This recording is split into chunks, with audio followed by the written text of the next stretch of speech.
am your Marion County Recorder, Faith Kimbrough. And I'm your Lake County Recorder, Gina Pimentel. Oh my gosh, Gina, where's JR? Where is JR? I think JR is on vacation. I think he is.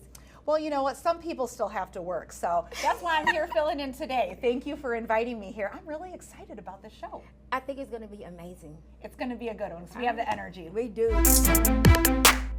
Welcome back. In the studio with us today, we have Elizabeth Berg, and she's a real estate attorney. Elizabeth, thanks for joining us. Thank you for having me, Gina and Faith. You're welcome. You're welcome. Let's get started on our first question, shall we? Well, before we do that, Okay. I just want the viewers at home to know that my office holds public records of property transactions, such as liens, deeds, mortgages, and more. So, Elizabeth, there will be a quiz at the end of the show. Oh. So I hope that you're ready. I am ready All for right, this. all right. After 20 years in real estate, I'm here for you. All right, all right. I think she's going to pass. I think she is too. I do too. so. We'll see. I do too. I think she's a little confident over there, but I do too. We'll Never see. invited back to the Recorders Association again. If you don't. But you Right. know what? Well, first things we can do is start on these questions. Let's right. see if she I think passes so. these. I think so too. I like this. We're confident. We're confident. All right, Elizabeth, what exactly is a title versus a clear title when we talk about real estate, and why is it so important for homeowners or those looking to buy a home? So I'm going to start with the end answer. When you're Yep. buying a home, you want to make sure you own it, right? If you are signing a note and a mortgage to purchase your house and you have to pay back the bank, you want to make sure that you own the property, right? So that's what title does. The title actually, which is recorded in the recorder's office, gives you the history of that property. What are the ownership interests? What are the mortgages on it? What are the judgment liens that are on that property? So in the title industry and with real estate attorneys, what we're doing is we're looking at that title to determine whether there are judgments that have attached, whether there are mortgages. That is the title history. We look at that to then determine what needs to happen to get someone to, in Indiana, what we like to call it is marketable title, because we have the marketable title statute, which goes back 40 years. But we're trying to get as close to clear title so that when someone buys their property, they know that day they own the property. Yeah. Okay, very good. That's my question. I didn't have. That makes sense. I'm over 50. Yeah. Oh, did I tell my age? Oh, don't do that. We don't do that. Nobody would know. But Nobody would know. I'm 45 and I wear them too. So. Oh my. So my question, Elizabeth, is with the rise of online transactions and digital documents, are there new types of title fraud or scams that people should be aware of? So it's not necessarily new because we've always had people impersonating other people, right? Right. We've always had situations where maybe a family member or someone that has undue influence over someone that maybe is older or incapacitated has stolen the property. But now what we have are some overseas actors. And what we call it is either deed fraud, or I like to call it seller impersonation fraud, because what they're actually doing is they are having these groups that impersonate the actual owner of the property, right? And they might be overseas, and they're trying to use different methods. They're trying to use their own notaries to steal property from the actual owner. Now, when this happens, that deed is actually fraudulent because, right, you can't sign a deed on a property that you don't actually own. Yours, right? Right. So in those situations, what we're trying to do in the title industry is actually make sure that we control the notarization, which is important for recording, because we want to know that the person signing the document is the person that actually signed it. So that is the new version of what we've really been seeing a lot of. And yes, they are targeting, a lot of times, they are targeting vacant properties, which we have in Marion County, definitely. For Lake County, they're also, right, they also are targeting, though, vacation properties and rentals like that way. Rentals, like down by the beach. And Exactly. So in those situations, individuals that have those properties, it's either a vacant or it is a rental or it's their vacation house.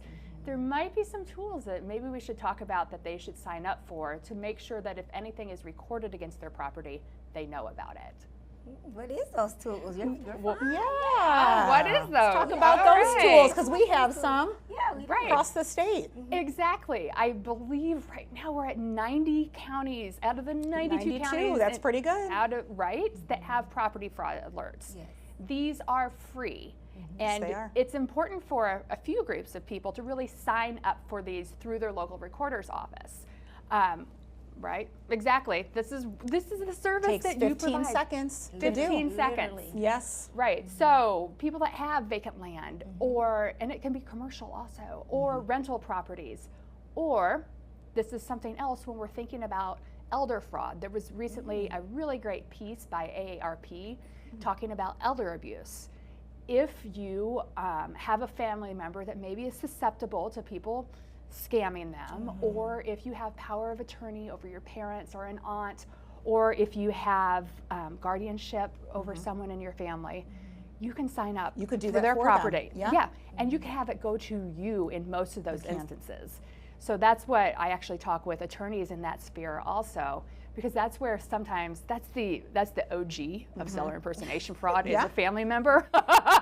No, and that's a great idea, because that can come through you through email instead of saying, oh, you know what, Dad never checks his email. Well, put your email address Right. on there. Or, you know Right. what, Dad doesn't know how to text back. Well, if you put your phone number on it, then you can be the one to receive that You can- text, yeah. right?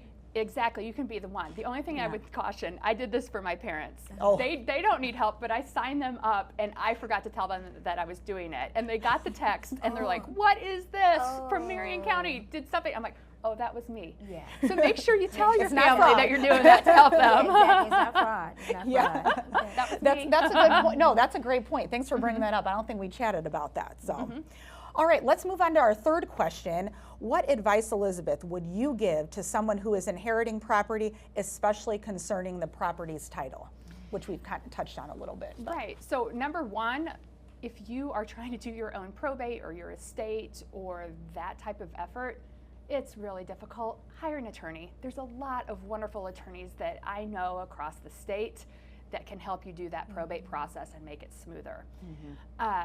You want to get title insurance potentially. Look into that and having someone go back through that title and work with whoever the probate counsel is just to make sure that it is in your name and it is all sealed up with a nice little bow, and then you don't have any worries. Correct. I mean, your most valuable asset for most people is your home that you own, and that's why I tell people, hire an attorney. Right. They do this all the time.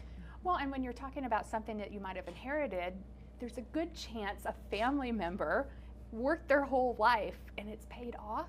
Yes. Make sure that asset that they worked Exactly. on that many years It's a is, legacy. yeah, it's a legacy. Exactly. Yeah, very good. Okay, so this is our last question. Okay. Are there proactive steps that homeowners can take now to protect their property title from potential future issues that we spoke about before? Right. What can somebody do now? Right. What you can do today is sign up for those property fraud alerts. We really encourage it when someone is actually transferring their property, when they come into title agencies, or we work with the realtor community also trying to say, hey, get your folks to sign up for this. But everyone can do it today. You don't have to wait until you have a transfer of your real property. I know it's on your website because my property is in Marion County and my parents' is too. That's how this happened. But they can do that today. And I believe, Gina, yours is on your website too. Absolutely. Yeah. Well, this has been very, very informative. I even learned something new. I do every time we have these shows, and it's just amazing. So, well, before we go, the Recorder's Office holds public records of property transactions, such as Mortgages, deeds, liens, easements, any sort She's gonna of go the extra any mile. You sort already of agreement that two parties agreed to. That's up around. It needs to be recorded and acknowledged. Liens, deeds, mortgages, and more. Thank you so much. Great.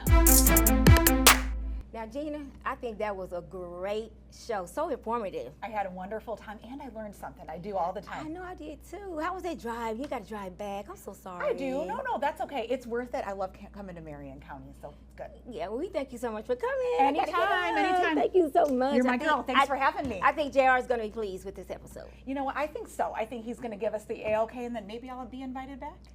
You guys want it back? If you do, let us know.